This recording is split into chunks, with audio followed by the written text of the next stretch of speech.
লাল jersey গায়ে জড়ানোর স্বপ্ন পূরণ হলো মাথিয়াস কুনিয়ার। প্রায় 1038 কোটি টাকার বিনিময়ে 5 বছরের জন্য ব্রাজিলিয়ান স্ট্রাইকারকে দলে ফেরালেন ম্যানচেস্টার ইউনাইটেড। বৃহস্পতিবার কুনিয়ার সঙ্গে আনুষ্ঠানিক চুক্তি সেরেছেন ইউনাইটেড। বাজে সময়ের মধ্যে দিয়ে যাচ্ছে ইউনাইটেড। একের পর এক কোচ বদলালেও ভাগ্যের পরিবর্তন করতে পারছে না তারা। নতুন কোচ রুবেন আমোরিস আশা দেখালেও ভাঙা দল খুব একটা ফল এনে দিতে পারছে না। তবে নতুন মৌসুমের আগে দলকে শক্তিশালী করতে ইতিমধ্যে পরিকল্পনা সাজাচ্ছেন তিনি।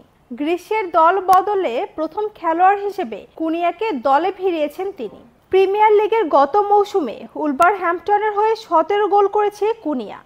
আক্রমণের ধার বাড়াতে এবং একজন যোগ্য গোল স্কোরারের খোঁজে এ ব্রাজিলিয়ান স্ট্রাইকারকে বেছে নিয়েছেন তিনি।